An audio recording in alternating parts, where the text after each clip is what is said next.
Good afternoon, good afternoon. Ready for another mentor session? Let's get this going.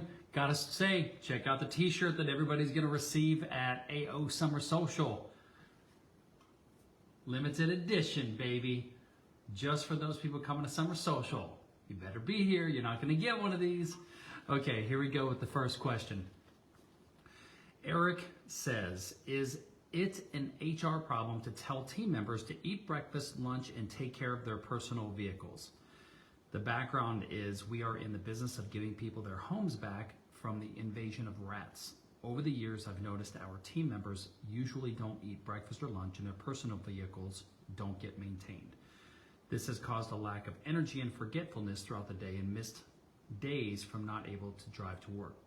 They get paid over scale for our industry. We operate in California. Okay, I do think this would be over the line of what you can do and have control over your team members. You can't tell people what to eat. Things so yes, I do think that would be an HR problem.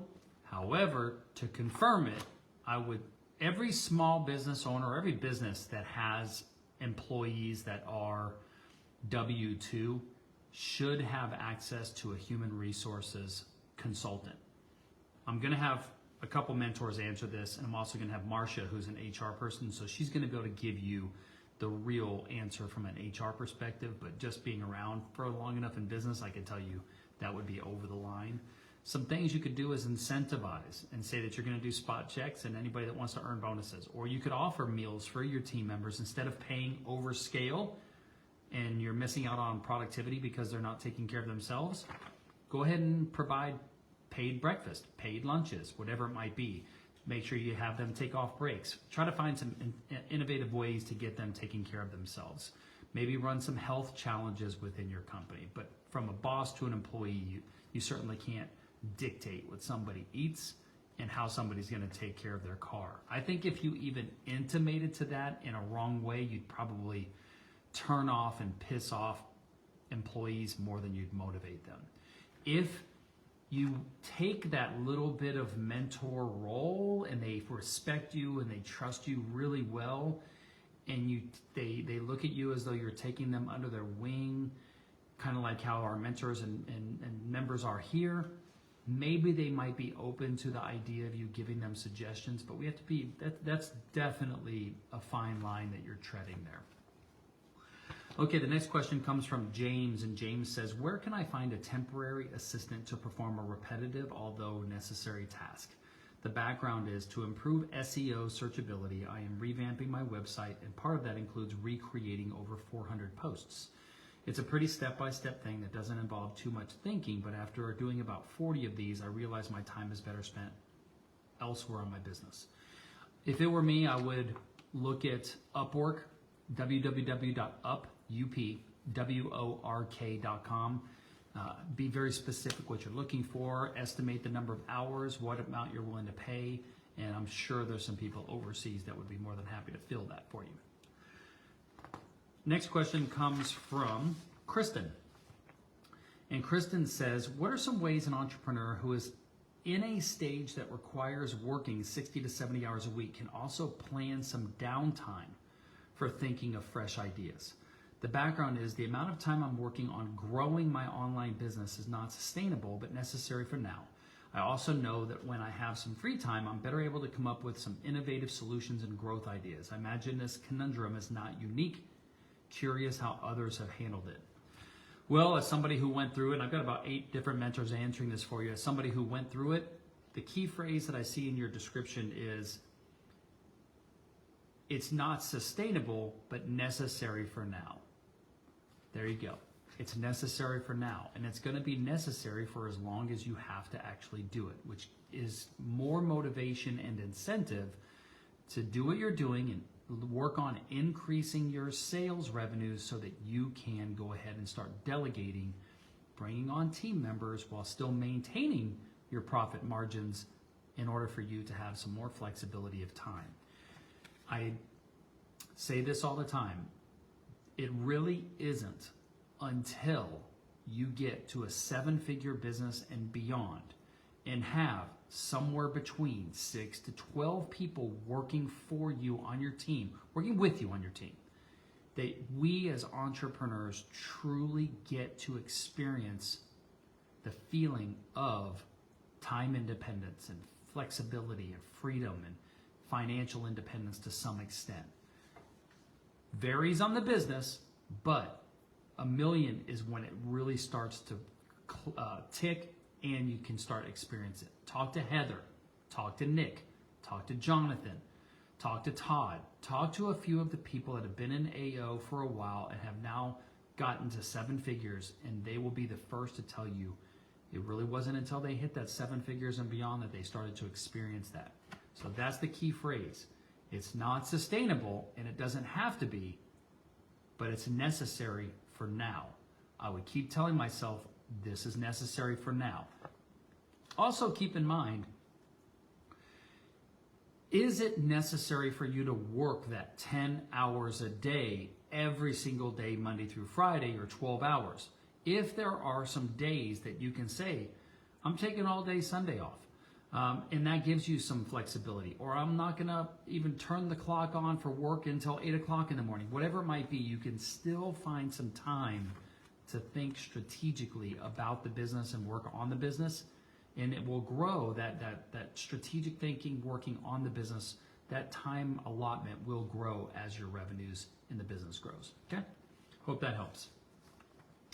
Next question comes from Greg, and Greg says, when you are rebranding, how do you handle the SEO repercussions, maintaining your high rankings, not losing any traction on Google?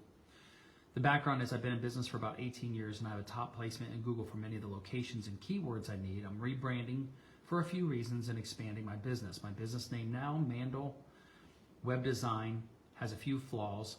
It only says web design, and if when I decide to sell it, I will devalue the price.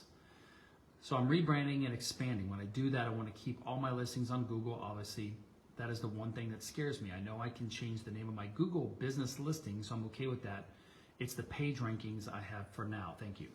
I have one mentor answering this for you, and that's Jim Mitty. He's the only person I know that is a high-level expert SEO person, and he's going to answer that for you. I actually have no idea.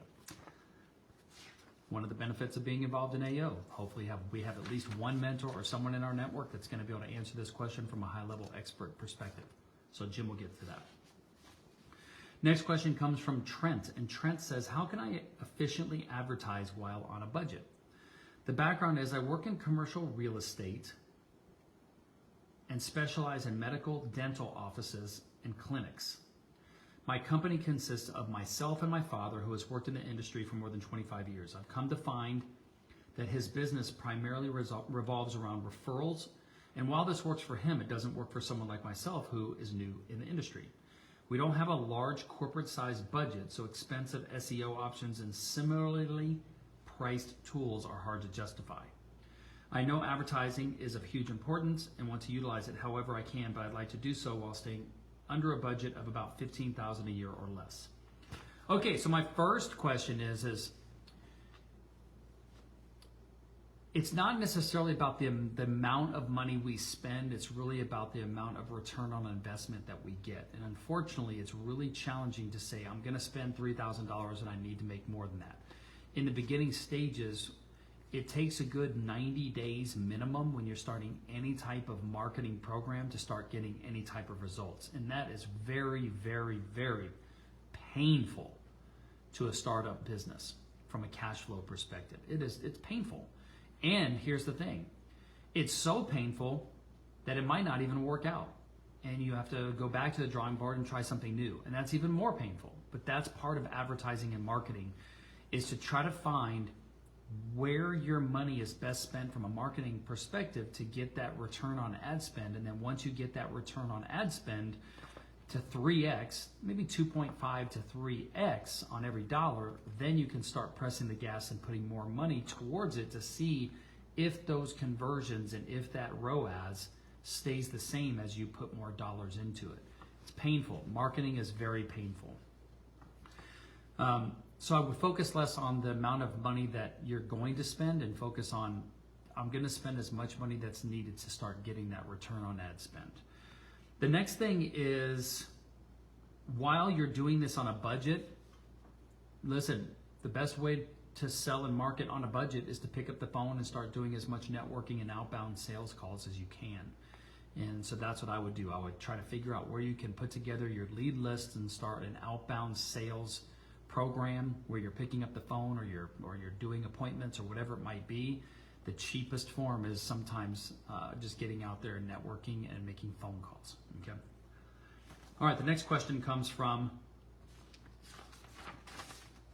Trent, and Trent says, "What should I prioritize as my first steps while starting a marketing agency?" The background is I'm working on starting a marketing agency for commercial real estate brokers that markets brokers' listings directly to potential clients. Our focus is taking dental and medical listings and actively marketing them to qualified buyers and tenants, compared to traditional marketing agency that place listings on their sites for buyers and tenants to find. We want to find the buyers and tenants rather than them finding the listing. What would be good stepping stones to provide efficient marketing in this space? What should I prioritize to make sure I deliver value to the brokers? You know, Trent, quite frankly, I don't even understand what it is you're trying to do here. You want to start a marketing agency, which means kind of a lead generation agency for commercial real estate brokers. So you want to help real estate brokers get in touch with potential people that are looking for listings. I think in that regard, you'd have to determine what the need is. I understand that brokers that are holding property want to find tenants. I don't know how to do that. That's not in my wheelhouse. I've got about 5 other mentors that are going to try to answer this, but that's not my industry expertise. As somebody who has rented space before,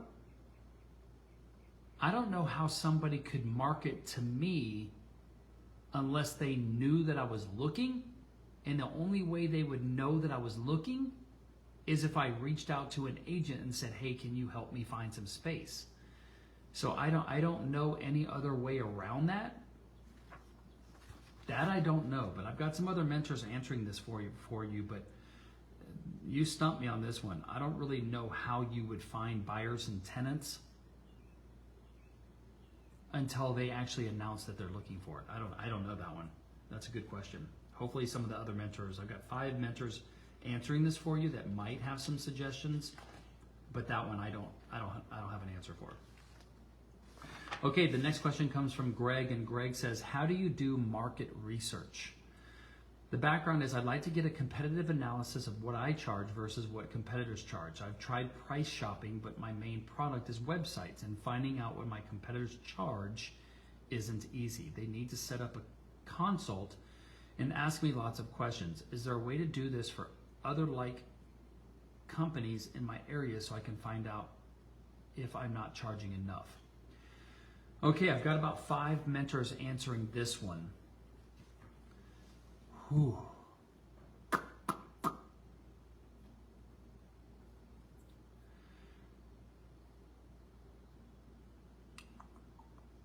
You know, I don't know. How would you find out what other people charge for website development?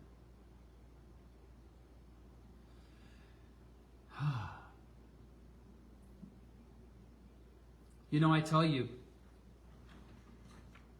I think for me, I'm going to reframe that, and I'm going to say I think for me, I wouldn't even worry about that. If I'm a website development company, I probably have cut my teeth and went to some website freelancer or graphic design conferences to learn about web design, and they probably talked about pricing and what have you. But really when it comes to a service-based business, most entrepreneurs and business owners that get into service-based businesses like this, website design and what have you, we're wanting to create a certain quality of life for ourselves. And we say, I really want to make $100,000 a year, $250,000 a year, $500,000 a year, $1 million a year. And what I would do is I would just get started. I would be like, this is how much money I want to make. And if I talk to prospective clients and I put a price on the table in the beginning stages and they're like, really, you'll do that for that price? Yes, sign me up. That's going to be the best indicator that I'm charging too little. I should be charging just enough that a client gets a little bit uncomfortable, but they go, you know what? Because I know that you are amazing at what you do and I'm going to get exactly what I want and you're going to be the right company that is easy to work with, it's going to be timely and blah, blah, blah, blah, blah, I'll pay it. There should be just a little bit enough of uncomfortableness. I don't want there to be so much uncomfortableness that even when I deliver an amazing product, they still go, that was just too expensive. And I just wish I wouldn't have had to have spend that much. The longer you're in the business, the more you're gonna, and the more proposals you give to clients and the better relationships you build during the discovery and fact-finding phase of what they want till you get to the proposal stage, you're going to get people that are going to say, hey, I also have a quote for someone to do a website for me and this is what they're charging. And if you have a good enough relationship established, and this comes from experience of me doing this, you're going to be able to say, well, send me what they sent you and let me take a look at it and let's compare apples to apples. If I think from an unbiased perspective that they're going to give you the exact same quality, the exact same everything that I'm giving you, and they're going to charge you less, I'm going to tell you, go for it. Go work with them. But I don't know of anybody that's going to give you the creativeness that I have, the business processes, the customer service, everything that I do for less than what I do. And if they will, maybe then we can negotiate. But you know, when it comes to design is subjective. It's really kind of impossible to know whether or not you're going to get something from me or them that's going to be the end product that you want for whatever price. So really it's all going to come down to who do you trust that's going to have the creative prowess to deliver the perfect and best website that's going to help you make more money. My job is to show you why I'm the best person for that, and that's not really indicative of price, because if I put together a website that might cost you 3 times as much as somebody else, but you get 10 times the amount of business, which is a better case for you? Spending 3 times more to make 10 times as much, or someone's going to be 3 times less, but you don't make any more money? This is part of the sales process of a web design company that you're going to have to do. So I would focus less right now on what my competitors are doing. I'm going to naturally figure that out as I work with clientele. I can't imagine that if you've been in the business as long as you have, that you don't know that website design, you could get somebody out there that is pricing themselves super low because they're just not that great, and you get high agencies in New York and LA that are charging 100 times as much because they've got all the overhead and blah, blah, blah, blah, blah. So I would worry less about that in your field than more about focusing on what I'm going to deliver and how to build relationships and how to sell my company and my design services, and let the price take care of itself. Because there's so much, website design is such a high margin business. You've got lots of wiggle room from a pricing perspective. It only gets to a pricing issue per se when you start subcontracting out or using some of your design team to start doing a lot of the work for the agency. And then you have other costs of goods sold in that, like the price of the designers and the project managers and the copywriters and all that stuff. That's when that would come into play. So hope that helps. All right. Hope maybe that'll inspire you to answer or ask some other questions. All right. That was the last question. Short mentor session today. I hope that helped. I hope you guys have a great day, morning or night, wherever you are in the world. And I will talk to you soon. Peace out.